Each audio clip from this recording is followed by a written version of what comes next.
दर्शकों का स्वागत है, देशवासियों का स्वागत है, भारतवासियों का स्वागत है। दर्शकों, जब भी कोई खेल होता है, गेम, तो दो खिलाड़ी जब लड़ते हैं तो तय होता है, चाहे 6 टीमें मिलकर लड़े या 2 टीमें मिलकर लड़े, जीतेगा एक ही खिलाड़ी, एक ही टीम। इसी तरीके से जब चुनाव होते हैं तो 20 पार्टियां हिस्सा लेती हैं, तय होता है जीतेगी एक ही पार्टी। तो हार जीत इसका मतलब यह है कि लगा रहता है, आता रहता है।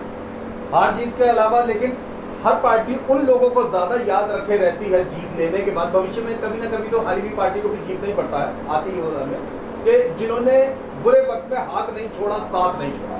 आज हम बैठे हैं ऐसे ही एक कांग्रेस नेता के पास में, साधुराम मित्तल जी के पास में। कांग्रेस ने बड़ा अच्छा बुरा दौर देखा, लेकिन जिन लोगों ने हाथ नहीं छोड़ा, साथ नहीं छोड़ा, उनमें से एक साधुराम मित्तल जी।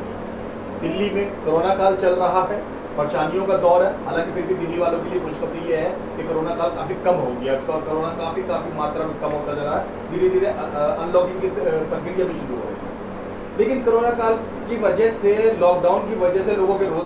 साधु जी, आपका बहुत बहुत स्वागत है। मुझे आपका नाम बड़ा अच्छा लगता है, साधुराम मित्तल। उसमें साधु भी है, राम भी और मित्तल तो है। देखिए, जब भी कोई व्यक्ति पैदा होता है, उसके पिछले जन्मों के संस्कार होते हैं जी। और उन संस्कारों के अनुसार ही उसको जन्म मिलता है। जी। जिस भी धर्म में जो पैदा होता है, किस जाति में पैदा होता है, किसी स्टेट में या देश में पैदा होता है, तो कुछ न कुछ पिछले जन्म के संस्कार होते हैं। मेरे नाम के पीछे भी एक संस्कार जुड़ा हुआ है। जब मैं पैदा हुआ था उस टाइम मेरे माता पिता को नहीं पता था कि मैं आगे चल कर के साधु रूपी काम करूँगा, लेकिन परमात्मा को मालूम था और उसी अनुरूप मेरे माँ बाप को कहा गया या उनकी सोच में आया, मेरा नाम साधु रखा गया। अच्छा। मुझे बड़ी खुशी होती है जब मेरे नाम के साथ साधु राम जुड़ा होता है और लोग मुझे साधु राम कहते हैं। दरअसल क्या है कि साधु बनना तो बड़ा मुश्किल काम है। साधु बनना तो मुश्किल है। नाम से मैं ज़रूर साधु हूँ, लेकिन कोशिश करता हूँ कि साधु नाम के अनुरूप मैं कुछ काम करूँ। को बहुत से साथी कहते हैं, साधुराम तुम राजनीति में रहे हो और इतने बड़े पद पर भी रहे कि जिला अध्यक्ष आप रहे कांग्रेस के उस समय में, जब हमारी पार्टी की सरकार पूरे जब कांग्रेस की सरकार थी, साधुराम जी जिला अध्यक्ष थे, जो कि कांग्रेस में उस समय में भी बड़ा पद माना जाता है। पूरी भारत के अंदर हमारी सरकार थी जी। स्टेट में भी हमारी सरकार थी जी। शीला दीक्षित जी मुख्यमंत्री होती थी। तो मेरे को राजनीति में भी जो मैंने काम किए वो भी एक सामाजिक तौर पे मैं ज़्यादा देखता था और राजनीति तौर पे बहुत कम। ज़्यादातर मुझे लोग सामाजिक काम किससे जानते हैं जी, सामाजिक काम से। ऐसे ही अभी मेरे मुझे ख्याल से आपका वो कंबल बांटने वाला अभियान तो बहुत पहले से, 15 साल रही सरकार, उससे उसी के बीच में 10-12 साल से तो मैं ही सुनता हूँ। देखिए, मेरी माता जी ने बहुत ही ऐसा समय देखा जी। और सावित्री देवी मित्तल उनका नाम था। मैं बड़े धनाढ़ परिवार से बिलोंग करता हूँ। अच्छा। शायद मेरा ख्याल हमारे परिवार से बड़ा कोई परिवार हो दिल्ली में। धनाढ़। मैं गांव रामराय जींद का रहने वाला हूँ। अच्छा। जब मेरी माताजी की शादी हुई तो 2.5 किलो सोना उनको चढ़ा था। क्या बात है, उस ज़माने में। तो उस हम देखें तो बहुत बड़ा धनाढ़ परिवार। हवेली जो हमारे गाँव में होती थी, हमारी हवेली के बराबर किसी की हवेली नहीं थी। बहुत। और एक समय ऐसा आया था जब हमारे घर में लोहे के बर्तन आ गए थे। अच्छा। बहुत गरीबी का समय आ गया जी। मेरी माँ ने खेतों में मजदूरी करके हमारे 4 बच्चों का लालन पालन किया जी। समय है, उतार चढ़ाव आता है जी। लेकिन जो बुरा वक्त होता है वो बहुत कुछ सिखा जाता है। वाकई बहुत कुछ सिखा। हमने भी हमारी माँ के साथ साथ बहुत मेहनत मजदूरी की। अच्छा। और मजदूरी के साथ करते करते अपने इस मुकाम पर पहुँचे। मेरी माँ की एक सोच थी कि मैं ज़्यादा से ज़्यादा ऐसे काम करूं जो गरीब तबके के लोग हैं उनको मदद मिल सके जी। उसी को देख करके मेरी माँ ने कहा था कि भी कंबल वितरण करो। तो कंबल वितरण आज से 25 साल पहले जी। से शुरू करके हर साल 200-250 मकर संक्रांति वाले दिन कंबल वितरण करता हूँ। ये मैं नहीं करता, लोग मुझे कहते मैं करता हूँ, करने वाला मेरा परमात्मा है। 23 साल हो गए लगातार 7-8 गरीब लड़कियों की शादी अच्छा हाँ, वो तो हर- भूल गया, मैं हर- भूल गया। लगभग 15-16 साल से तो मैं इनको एक गरीब लड़कियों की शादी के लिए भी देख रहा हूँ। हर वर्ष जो है 5-6 लड़की हो जाए, 7 हो जाए, 8 हो जाए, जी, जी। लेकिन उन लड़कियों में खास कंडीशन ये रखता हूँ कि जी। जिसके बाप नहीं है, जी, जो माँ विधवा है, जी, जी। क्योंकि बाप का मुझे पता है कि बाप तो रिक्शा वाला भी होगा, अपनी बेटी के लिए कहीं ना कहीं से कर्ज ला करके भी शादी कर देगा, लेकिन वो माँ जिसने बच्चों को पाला भी है, अब शादी के टाइम उस मुश्किल काम था। तो उन लड़कियों की शादी खास करके मैं करता हूँ जिनके बाप नहीं होते, यतीम लड़कियों की। और इसमें सहयोग मेरे को बहुत से जो मेरे साथी हैं वो सहयोग करते हैं, और हर साल परमात्मा की दया से 23 साल से करता आ रहा हूँ। अब की 2 साल से जो लगातार मुझे एक अच्छा मौका मिला है, वो कोरोना काल का जो मौका है। कहते हैं कि कोई विपदा आती है तो किसी के लिए अच्छी भी होती है।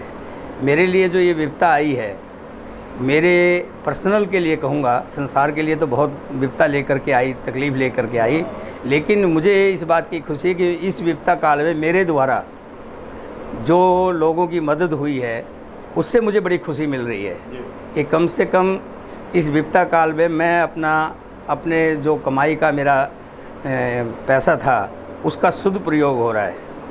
पिछले साल लगातार रसोई चलती रही, मेरे स्कूल में खाना बनता था, रोज़ाना 1000-1500 लोगों को पैकेट बना कर दिया करते थे। अच्छा। और खाना लगातार चलता रहा जब तक कोरोना चला। अब की बार 1 मई से रोज़ाना नित्य ये जो किट बनाई हमने सूखे राशन की, जिसमें 5 किलो आटा, 2 किलो चीनी और 1 किलो चावल, अच्छा, उसकी किट बना करके हमने वितरण कर रहे हैं। ज़रूरतमंदों को कैसे तलाशते हैं, किस तरीके से पहुंच पाता है आपका सामान ज़रूरतमंदों तक? देखिए, मेरे साथ जो सामाजिक व्यक्ति जुड़े हुए हैं क्षेत्र के, हमारे किराड़ी में 106 कॉलोनियाँ हैं, और नागलोई और सुल्तानपुरी साथ की मंगोलपुरी लगती है, मुंडका विधानसभा लगती है। इसमें मेरे साथ 250 लोग जुड़े हुए हैं, जिनको हम समाज सेवी भी कह सकते हैं, RWA के प्रधान भी कह सकते हैं, और हमारी पार्टी के बहुत से लोग हैं। वो लोग पर्चियाँ बना करके भेजते हैं, और जो पर्चियाँ बना करके लेके आते हैं, हम उनको राशन ये देते हैं। रोज़ाना कितने लोगों को भोजन लगभग प्रोवाइड होता है? हमारा 200 का टारगेट होता है, और 200 ही पूरे हो जाते हैं। कुछ लोग चले जाते हैं, उनको हम अगले दिन बुला लेते हैं। दर्शकों को मैं बता दूं कि किराड़ी विधानसभा क्षेत्र के हिंद विहार एरिया में इनका सावित्री पब्लिक स्कूल है, वहीं पर ये भोजन वितरण कार्यक्रम होता है। SVT पब्लिक स्कूल जो मेरी माता जी के नाम से बना था, उसके बाद अभी लक्ष्मी विहार में RB मित्तल इंटरनेशनल स्कूल बना दिया है। अच्छा। कोरोना काल की वजह से उसको हमने अभी मुहूर्त नहीं किया है। अच्छा, और जैसे ही कोरोना ख़त्म होगा वो शुरू हो जाएगा। और मैं आपको एक बात बता दूं कि जो स्कूल में मैंने शुरू किया है, इस स्कूल के अंदर 250 बच्चे निःशुल्क, बिना पैसे दिए हुए, कापी किताब सब फ्री में हम उनको प्रोवाइड करते हैं।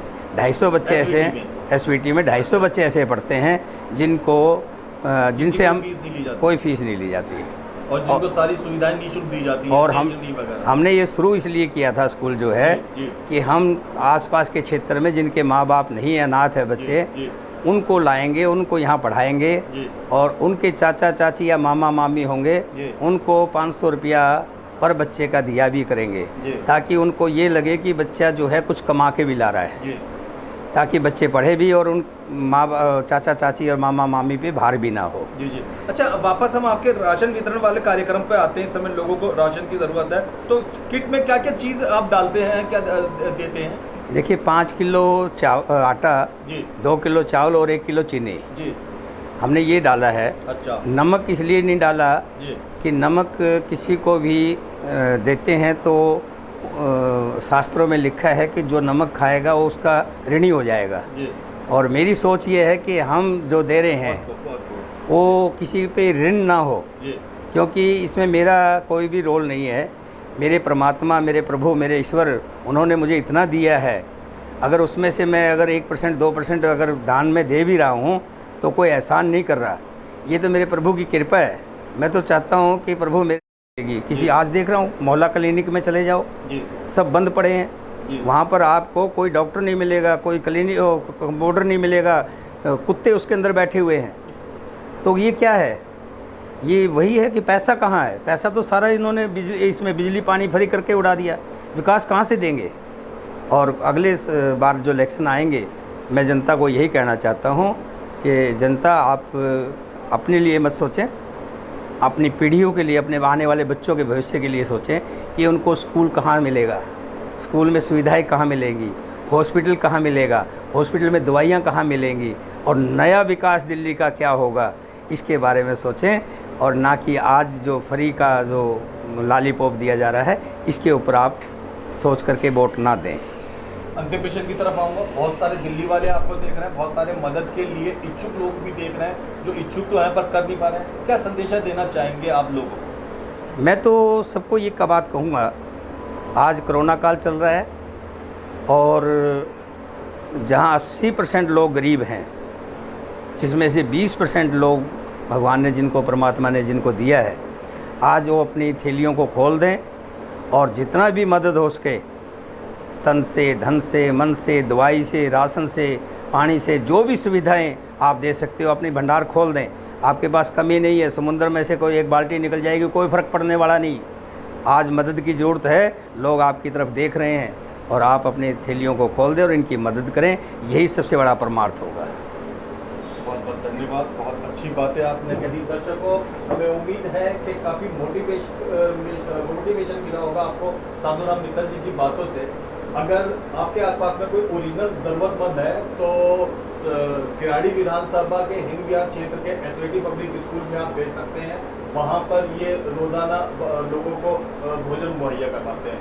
अगर आपके आसपास में भी कोई समाज सेवी बंधु इसी तरीके का कोई अच्छा काम कर रहे हैं तो कृपया नीचे लिखे हुए नंबर पर जरूर बताएं। देखते रहिए, दिखाते रहिए ताज़ा खबर। धन्यवाद।